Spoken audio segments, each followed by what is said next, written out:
Olá, queridos alunos, vamos para mais uma videoaula, a última do terceiro bimestre.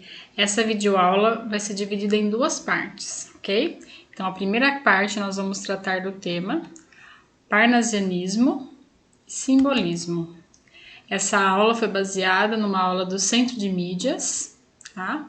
Então, para quem acompanha no aplicativo, já deve ter visto alguma coisa sobre, ok? Bom, então vamos lá. Por que foi dividida a aula em duas partes? Porque nós estamos chegando no momento literário no qual três movimentos surgem simultaneamente. Então, o que isso quer dizer? Então, assim, nós estávamos estudando o romantismo, e agora surgem escolas que se opõem ao romantismo. Então, na literatura é sempre assim, né? Nos movimentos literários. Tudo que vem depois é sempre uma negação, Então, se o romantismo tratava de sentimentos, de utopias, o que vem depois vai negar tudo isso, Então, a gente costuma falar que é uma ruptura, um processo de ruptura. Então, esses três movimentos literários que surgem juntos, Então, eu deixei para essa aula para falar do parnasianismo e simbolismo, e a segunda parte vai ficar o realismo, que é uma escola mais extensa. Então, o parnasianismo e simbolismo, eles são voltados para a poesia, ok? Bom, então aí está na tela as habilidades da aula de hoje. Depois vocês podem anotar no caderno. E aí, como eu falei para vocês, esse movimento pós-romantismo, que é uma ruptura àqueles valores, do romantismo, tudo aquilo que se pregava no romantismo. Então, a gente vai ter agora, que vai ser a segunda metade do século XIX, que corresponde a 1850 a 1900. Então, eu coloquei aí uma tríade, como se fosse um triângulo, mostrando os três movimentos literários que ocorreram simultâneos, Então, parnasianismo e simbolismo, tema da nossa videoaula de hoje, e realismo, assunto para a próxima aula, Então, o realismo é o movimento literário da prosa, Então, vamos ver os de poesia. Vamos ver o que eles têm, assim. Eles não podem ser considerados uma escola só, Então, por que não fez tudo uma escola só? Porque eles não têm características o suficiente para ser juntado tudo numa escola só. Então, assim, foram movimentos aleatórios, Porém, o que eles têm de semelhantes é que os três, eles fogem um pouco da utopia, daquela idealização do romantismo. Então, é isso que eles têm de semelhante. Bom, na apostila de vocês, o Caderno do Aluno, do São Paulo Faz Escola, volume 3, nós vamos começar com um poema, que se chama O Morcego.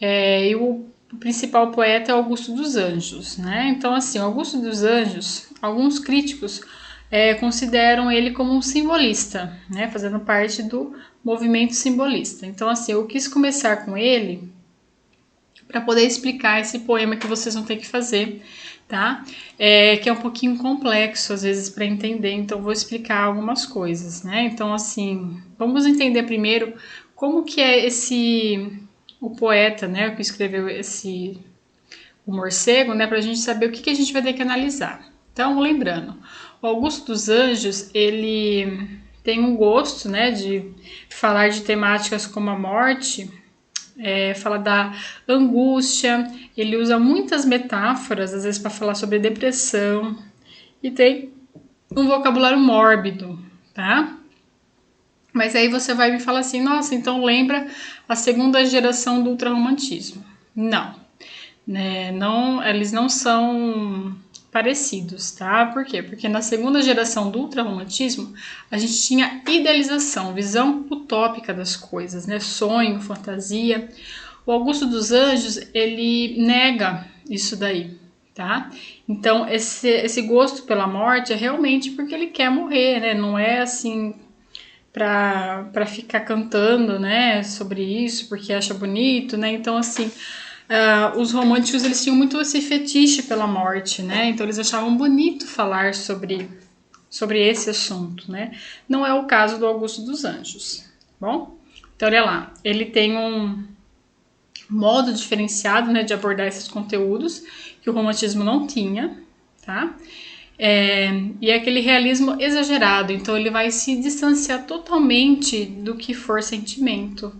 Então o realismo dele, né, o mundo real sempre vai ter, né, pela visão do pessimismo, tá? Então ele sempre vai ver a realidade de maneira pessimista. E assim, os poemas, né, do Augusto dos Anjos, esse daí do morcego que nós vamos ver, ele é uma obra que causa um estranhamento no leitor. Por quê? Porque ele não usa palavras poéticas, né? Então a gente está acostumado a ler poemas que usa, assim, faz uma escolha vocabular diferente, né? O que são palavras poéticas? São aquelas que soam muito bem, né, aos ouvidos. Então eu lembro que eu tinha uma professora que sempre falava assim: o que é mais poético, você falar lábios ou beiços? Né? Então, se você for escrever um poema, né, a palavra mais agradável aos ouvidos, mais poética, seria lábios. Né? Então, para os simbolistas, para os realistas, né, então eles usariam palavras não poéticas, o que causaria o quê? Um certo estranhamento. Ele iria usar a palavra beiços, né? Então, às vezes, ele usa um vocabulário também científico, né? E totalmente mórbido. Às vezes ele vai colocar a palavra escarrar, né? Então tem até um poema que ele fala: escarra nessa boca que te beija. Então nessa frase, né, nesse verso, não tem nada de poético. Então por isso que vai causar essa ruptura, né, com o movimento do romantismo. Tudo bem? Bom, então aí no caderno do aluno vocês vão ter aí esse poema que vocês vão analisar, tá bom? Eu até coloquei essa imagem aí porque o morcego, na verdade, gente, vai ser uma metáfora, tá? Então a gente vai ver metáfora do que ele vai fazer o morcego. Então eu vou ler só um trechinho, vou ler aqui com vocês, tá? Vocês vão perceber que é uma leitura diferente, né? O vocabulário. Você talvez precise de um dicionário, tá? De português para poder entender algumas palavras. Então, assim, vamos. Como está falando aí no enunciado da atividade, né? Vamos ter o mote consciência. Então, vamos ter a temática da consciência. Então, o que é ter consciência, né? Então, aqui está até falando para pensar no desastre, né? Ocorrido em Brumadinho, outras inúmeras tragédias que nós vimos nas aulas sobre reportagem, como Chernobyl, né? Então, assim, será que as pessoas que foram negligentes, que nem no caso do rompimento, né, da barragem, essas pessoas que foram as responsáveis, será que, como que, assim, está a consciência delas, né? Será que a consciência dessas pessoas pesa, né? Se algo assim terrível acontecesse com você, se você fosse responsável por alguma tragédia, como que estaria a sua consciência? Então vamos ler esse poema pensando assim que você está tentando dormir, tá? E a sua consciência está pesando demais. Então o Augusto dos Anjos ele quis usar essa metáfora aí, tá? Então o morcego aí vai ser a metáfora da consciência. Então ele começa: meia-noite, ao meu quarto me recolho. Meu Deus, e este morcego? E agora, vede, na bruta ardência orgânica da sede, morde-me a goela ígno, escaldante molho. Vou mandar levantar outra parede. Digo, ergo-me a tremer, fecho o ferrolho e olho o teto, e vejo-o ainda, igual a um olho, circulamente sobre a minha rede. Pego de um pau, esforços faço, chego a tocá-lo, minha alma se concentra. Que ventre produziu tão feio parto? A consciência humana é este morcego. Por mais que a gente faça, à noite ele entra imperceptivelmente em nosso quarto. Então, pessoal, eu acho que vocês devem ter assim se identificado, mesmo assim tendo palavras que você não conhece. Eu acho que todo mundo já passou por uma situação assim, né? Que você, às vezes, a sua consciência pesou em alguma atitude que você tomou, ou alguma coisa que você está passando, que a sua consciência não te deixa dormir. Então parece que tem, né, um morcego, parece que tem alguma coisa assim te vigiando em cima, né, querendo te deixar mal, né? Então a imagem do morcego, o que o morcego, né? Quando a gente fala, vamos usar aí a metáfora do morcego, onde que o morcego mora, né? Então por que será que ele usou essa metáfora, né? Então lembrando, né? O morcego mora em lugares escuros, sombrios, né? O morcego ele é cego, né? Ele não suporta a luz do dia, né? Quando ele vai, então ele é um animal noturno, né? Uma ave noturna. Então, quando ele vai... Como que ele se guia se ele é um animal cego? Então, ele tem senso de orientação, né? Então, ele sabe para onde ele está indo. Ou então, com base no poema, né? Vocês vão responder a letra A, a letra B aí, ó. Então, letra A. O poema mostra uma visão pessimista da vida e do ser humano? Comente. Então, gente, tem muita coisa para vocês tirarem aí de aprendizado sobre esse poema, né? As metáforas aí que estão dentro, né? B. Quanto aos desastres naturais, os provocados contra o meio ambiente, você considera que a consciência humana atualmente vem em segundo plano? É a mesma daquela trabalhada por Augusto dos Anjos em seu poema do século XIX? Comente. Então agora vamos falar da consciência humana, né? Vamos trazer... Então a gente estava falando sobre o desastre, né? De Brumadinho, mas vamos ver hoje em dia. Ainda tem é atual ainda, né, essa coisa da consciência. Então, pelas vezes, barbaridades que a gente vê, de desastres naturais, tá? Então, pensando nesse aspecto aqui. Aí na 2, pessoal, na verdade a 2 não é uma atividade, é apenas informações, né, do Augusto dos Anjos. Aí vem a 3. Associando as informações que você acabou de ler a respeito do autor de O Morcego, retome o poema e responda aos itens. Então, vocês têm que ler, né, aquela 2 para poder fazer uma ligação, né, entre as características do poeta Augusto dos Anjos e reler, né, O Morcego de novo, para poder responder aí, ó. Então, letra A, pessoal, né, qual é a primeira impressão que o poema provocou em você? B. O título, O Morcego, provoca expectativas com relação à leitura do poema.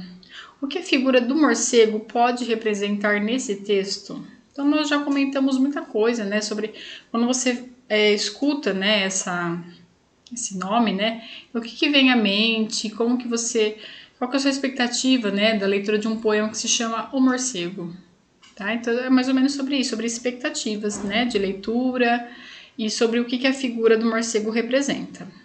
C.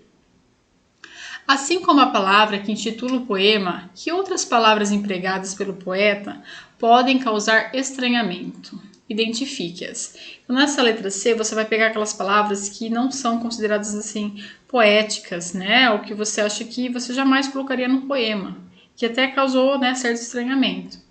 Tudo bem? Então você vai lá e identifique na maneira assim de você vai reescrever aí na letra C. D. Na primeira estrofe, há um momento que o eu lírico mostra-se assombrado. Em que verso é possível identificar esse sentimento? Então você vai reescrever aí o verso, tá? Então para quem não lembra da organização de um poema, né? Então, o que são as estrofes? Aquele conjuntinho de versos, né? O verso é cada linha do poema e as estrofes, né? É aquele conjuntinho de versos, tá? Agora, a letra E. Como você interpreta os versos? Na bruta ardência orgânica da sede, morde-me a goela, ígneo e escaldante molho. Então, se precisar de um dicionário, tá? Para ajudar a interpretar, vocês podem consultar aí. Tá? Então, lembrando, ó, morte-me a goela, né? Então, às vezes a gente não se sente, quando a gente tá num momento, assim, de ansiedade, de preocupação, né? Que a consciência não tá legal, então, às vezes não parece que tem alguém, né? Apertando aqui o nosso pescoço, então, relacionar a isso. F. Na segunda e terceira estrofes, o eu lírico parece estar temeroso diante da situação que se encontra. Identifique nos versos passagens que demonstram um desejo de se livrar do morcego. Então aí tá fácil, né? Pegar aí e identificar esses versos aí no qual ele quer se ver livre, né, do morcego. G. Como se denomina esse poema? Considerando sua forma composicional. Então, quantos versos e estrofes tem? Tá? Então, uma questão bem simples aí, a 3. Bom, então essa é uma das atividades que é para fazer do caderno do aluno. Então, nós vimos aí um exemplo de poema simbolista, tá? Eu vou falar mais sobre o simbolismo nos próximos slides, né? Mas eu quero começar aqui com o parnasianismo, né? No parnasianismo não tem nenhum poema no caderno do aluno, né? Que exemplifique o parnasianismo. Mas aí, então, eu utilizei essa figura aí, né? O que é Parnaso? Né? Parnasianismo vem da palavra Parnaso. Parnaso era um lugar, né, na mitologia grega, né, no qual moravam os deuses, né, da mitologia. Então, assim, é algo que está acima, né, dos mortais, né? Então, parnasianismo. Então, foi um movimento literário, tá? Teve até uma aula no Centro de Mídias que se chamava Qual é a função dos brincos, tá? Porque o parnasianismo tem essa coisa de status. Então, a gente já vê mais aqui pra frente, ó. Então, a pergunta da aula era por que as pessoas usam brincos, né? Os alunos foram falando por estética, para embelezar-se, status, né? Cultura, então muitas culturas a gente conhece que desde pequenininho, né, já faz vários furos, né, nas orelhas, né? Então o brinco, ele é algo cultural, tá? Mas assim, para nós seria mais, né, por estética, né? Porém, se tirar o seu brinco, você vai deixar de ser você? Vai mudar alguma coisa? Não, o brinco é só o quê? Um acessório, tá? Então, por que essa aula teve essa pergunta? Porque os parnasianos, né, os poetas, eles se preocupavam mais com a beleza, com a forma, do que pelo conteúdo, tá? Então, assim, para os parnasianos, a cultura era um status de poder. Até hoje é, né? Então, assim, quem tem cultura tem poder, tá? Querendo ou não. Porque as pessoas podem tirar tudo de você, mas elas nunca podem tirar a sua cultura e o seu conhecimento, tá? Então isso é fato, tá, pessoal? Então eles iam mais por esse lado. E aí eu só, né, acrescentei aí, né, que a literatura parnasiana é a arte vazia de significado, mas bonita em sua forma, tá? O poema é uma joia a ser lapidada, então eles fazem uso de palavras difíceis e belas. Então eles vão assim a fundo, né, nas palavras, na escolha de palavras. Agora é diferente do simbolismo, tá? Então eles vão atrás de palavras belas, poéticas, né? Porém difíceis no sentido assim, se você não tem estudo, você não vai entender, né? Então como a cultura é um status de poder, então assim eles querem demonstrar a inteligência. Então eles vão atrás de palavras que apenas só pessoas que estudam bastante, né, as pessoas estudadas, conseguem ler, tá? Valoriza a razão, poeta é racional e não envolve sentimentos. Então, geralmente nós víamos, né, no romantismo, o sentimento do poeta ali expresso na poesia que ele criava. Ele faz uma crítica, assim, a maior crítica, né, que as pessoas... Depois, vocês vão ver ano que vem, tá, no terceiro ano do ensino médio, a escola literária do modernismo, tá? O modernismo, ele faz muitas críticas ao parnasianismo. Por quê? Porque eles falam que o parnasianismo se distancia do povo, né? Ele torna a literatura elitizada, então não é para todos. Então não é todo mundo que entende um poema parnasiano. Então a maior crítica que não só os modernistas, mas principalmente os modernistas, né, tem em relação ao parnasianismo é essa, que não é uma literatura para todo mundo, né, para o povo. Então ele esquece que às vezes o povo na rua fala nós vai, né, não vai saber o que é, às vezes a palavra igneo, né, igneo que a gente viu no poema do morcego, tá, apesar de o poema do morcego não ser parnasiano. Bom, algumas características do parnasianismo é o preciosíssimo da linguagem, né? O que é isso? Então, ir a fundo para deixar o poema muito belo, né? Objetividade e impessoalidade, então o poeta ele é objetivo, ele não se envolve emocionalmente no poema.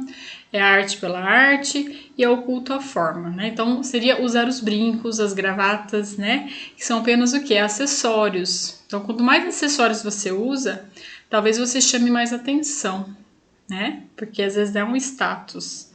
Então cultua mais a forma do que assim, mais é a aparência do que o conteúdo. Bom, aí eu coloquei um exemplo, tá, gente, de um poema parnasiano do Olavo Bilac, que foi um dos autores, né, mais assim, consagrados do parnasianismo. Chama Profissão e Fé. Então aí, gente, ele tá falando sobre como que ele faz um poema parnasiano, né? Então ele começa falando: invejo o ourives. Então, ourives é aquela pessoa que trabalha com joias, tá? Invejo o ourives quando escrevo, imito o amor, com que ele em ouro o alto relevo faz de uma flor. Imito-o. E pois nem da Carrara a pedra firo, o alvo cristal a pedra rara, o ônix prefiro. Por isso corre, por servir-me sobre o papel. A pena, como em prata firme, corre o cinzel.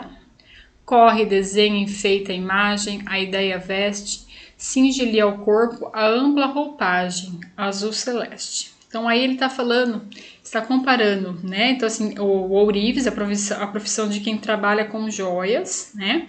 Então assim, nós sabemos que quem trabalha com joias, pega ali, exemplo, vai fazer um anel de ouro. Então pega ali o ouro bruto, né? Ou de diamantes, pega o diamante bruto e vai lapidando, né? Então ele tem que ir lapidando para deixar aquela joia maravilhosa, tá?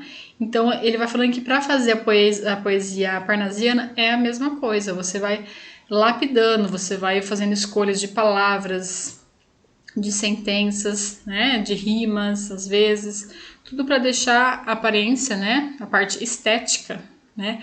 Cultuar bem a forma, não o conteúdo. Bom, então esse daqui é tudo sobre, né, o parnasianismo, né? Então é basicamente esse resumo, né, sobre esse movimento literário. Agora, assim, como eu já falei para vocês, ele é pós-romântico porque ele não vai ficar sendo apegado que a sentimentos, a fantasia, tá? Idealizações, utopia. Agora o simbolismo. Bom, então aí são as datas, né? E aí tem algumas obras que no Brasil, o que inaugurou o simbolismo foi a obra Broquéis, de Cruz e Souza, é uma pessoa só, tá, gente? Cruz e Souza, que é um dos maiores representantes do simbolismo. Bom, então para explicar para vocês o que é o simbolismo, eu achei essa imagem assim sensacional, tá? Então eu coloquei assim, ó, simbolismo é igual ao subconsciente. Então, os simbolistas, eles vão trabalhar com o subconsciente. Às vezes é até uma... Para ler um poema simbolista, às vezes a gente tem até um pouco de dificuldade de entender algumas coisas, porque vai falar muito do interior humano, tá? Porque aquilo que é consciente, né? Então, eu coloquei até, né, como a gente vê aí na imagem, ó, o iceberg, né? Então, o consciente é só isso daí, tá? Mal sabemos o que está no nosso subconsciente. Bom, então aí até coloquei, né, o que diferencia um do outro. Então, o que é a parte da consciência no nosso cérebro? Então, são os pensamentos, a nossa razão, né, organização, planejamentos, reflexões, sensações que a gente tem no momento. Então, a gente é ponderado no nosso consciente. Agora, o subconsciente, ele guarda memórias, lembranças, experiências, acontecimentos. Então, a gente às vezes nunca vai trazer, né, o que está no subconsciente, né, à tona, né, no consciente, porque a gente sabe que a gente vive numa sociedade, às vezes a gente não pode falar tudo que a gente está sentindo, o que a gente está pensando, às vezes por vários motivos, né? Às vezes você não vai falar no seu emprego coisas que está, né, lá no seu subconsciente, que deixa aquela consciência, né, pesada, por causa né, a consciência pesada, na verdade, é o subconsciente falando pra gente, né, falando com a gente. Então aí, ó, os poemas simbolistas querem atingir o subconsciente, o interior humano, quer pensar o ser humano além da carne, então além da superfície. Então, até agora, né, então eles falam que nenhum poema foi tão a fundo que nem os simbolistas, tá? Então, que nem lá o exemplo lá do morcego. Nós vimos que trabalhou o quê? Aquilo que está no interior do ser humano, aquilo que quando ele deita a cabeça no travesseiro, é o que a pessoa realmente é, né? Sem máscaras, sem maquiagem, bom? Então, aquilo que está perturbando você, que pode ser várias coisas que ficou ali no seu subconsciente. Então, muitas vezes a pessoa tem depressão, né? Porque são coisas mal resolvidas, né? As coisas que estão lá no seu subconsciente que você não resolveu, tá? Então, às vezes essas coisas vêm à tona e não faz bem, tá? Mas, assim, subconsciente não é, né? Só coisas ruins, né? Então, memórias, né? Tanto boas, né? Às vezes quanto não tão boas. Aí as características, né? Da poesia simbolista. Algumas vezes traz a sinestesia, é uma figura de linguagem, né? Que mistura as sensações. Então, seria você falar que que a cor tem gosto. Então, esse azul tem o gosto do céu. Então, assim, azul é visão, né? Paladar, então ele mistura sensações, bom? A temática voltada, né, para o subconsciente, o vocabulário voltado para aspectos étereos do mundo, etéreos do mundo, né, palavras de uso em comum no cotidiano. O que é etéreos? Etéreos é sobrenatural, tá? Presença da religiosidade, né, não só cristã, mas também oriental, porque fala muito de transcendência, né, então às vezes pode tratar budismo, né, descrições crepusculares, presença simultânea de luz e sombra, imagens sombrias, lúgubres, decadentes, aliterações. A aliteração é quando tem aquela repetição sempre da mesma consoante, tá? Até coloquei aqui um exemplo, ó. Você consegue associar a literação presente no texto ao som de um violão sendo tocado? Então ele usou a letra V, tá? Para fazer o som do violão, ó. Vozes veladas, veludosas, vozes volúpias, os violões, vozes veladas, vagam nos velhos, vórtices velozes, nos ventos, vivas, vãs, vulcanizadas. Então ele tentou fazer a batida, né, do violão, como se estivesse tocando o violão com a letra V. Então ele usou a letra V, que é a repetição, né? Então isso se chama aliteração. Bom, pessoal, atividade, isso aqui é uma atividade extra, não tem no caderno do aluno, tá? O caderno do aluno só vai trazer resumos de parnasianismo e simbolismo. Aqui eu fui um pouquinho mais além, tá? Então, o que vocês vão fazer? Ó? Pesquise a vida e obra dos escritores do parnasianismo e simbolismo. Ó. Eu já trouxe aqui os escritores, tá? Então, os do parnasianismo e os do simbolismo. Então, você vai escolher um só, tá? De cada um. Escolha um escritor de cada movimento literário e, com base em seus poemas, elabore um perfil de rede social com as características próprias desses autores, suas obras, seus interesses, sua personalidade artística. Faça esse perfil no seu caderno ou com os materiais de que você dispuser. Sulfite, cartolina, papel cartão, hidrocor, lápis de cor e, acima de tudo, muita criatividade. Tá? Se você quiser fazer num documento, sei lá, Word, você pode fazer também esse perfil, tá? Então, ó, o que é para fazer? Mais uma vez, você vai escolher entre os escritores do parnasianismo. Eu vou querer pegar o Olavo Bilac, porque eu vi que a professora passou aí na videoaula o poema lá, Profissão e Fé. Então, eu vou ver mais ou menos a característica do poema dele, né, junto com a característica do parnasianismo, e vou fazer um perfil, pode ser do Facebook, para ele, tá? Vou fazer na minha folha sulfite, aí eu posso colar no caderno de produção, ou posso fazer num arquivo de Word, tá? Até que eu vou mostrar um modelinho aí. Então, o que tem num perfil de Facebook? Então, tem os interesses da pessoa, alguma citação de frase. Então, você vai criar um perfil, tá? Baseado nas características desse autor. Então, se ele é parnasiano, o que os parnasianos eles mais valorizam? Lembra lá dos brincos, né? Então, aparência, aquela coisa do status, né? Cultura é poder. Então, o perfil do Face, né, seria como desse escritor. Depois, autores do simbolismo. Então, eu posso tanto pegar esses de Portugal quanto os do Brasil, que é o Cruz de Souza e o Afonso Guimarães. Então, eu vou escolher o Cruz de Souza. Tá? Então, você também vai ver como que ele trabalha, né? Eu esqueci de colocar aí, pessoal, o Augusto dos Anjos, tá? Então, você pode pôr também o Augusto dos Anjos nesse perfil aí. Bom, então, como que você faria, então, um perfil para um simbolista? Então, o que os simbolistas eles pensam? Né? Então, eles gostam muito do subconsciente. Como que seria o lado dessa pessoa? Seria um perfil mais, assim, dark, né? Mais voltado, assim, para aquela coisa sombria, né? Que tipo de livros, né, essa pessoa leria? Então, se você tem dúvida como que faz o perfil, vê no Facebook como que são as perguntas, o que tem lá. Frases, citações favoritas, livros. Então, quais livros você acha que essa pessoa leria? O que mais? Interesses. Que tipo de interesse essa pessoa teria?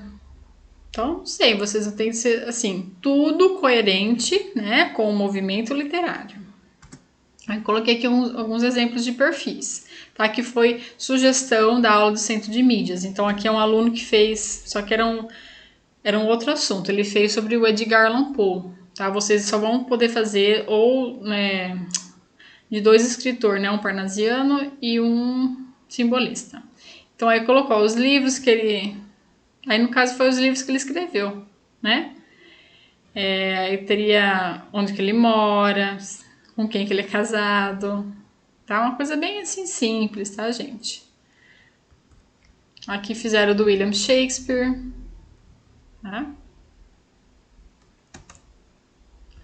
Aqui fizeram do John Green, né? Aquele que escreveu A Culpa das Estrelas. Então, como que seria, né, o perfil dele? Fizeram mais ou menos parecido. Então, pessoal, é isso daí, tá? Aqui tem da J.K. Rowling, né, do Harry Potter. Então, como que seria lá a foto de capa dela. Então, bem interessante, né, gente? Vocês estão percebendo aí. Então, pessoal, é isso daí, tá? Então, essa foi a primeira parte dos vídeos, tá? Então, lembrando, tá, que essa aqui é a última videoaula do terceiro bimestre, tá? Então, coloquem em ordem tudo que tá pendente. Não esqueçam de fazer essa atividade aí, né? Então, vocês têm duas atividades, né, que eu falei aqui na videoaula.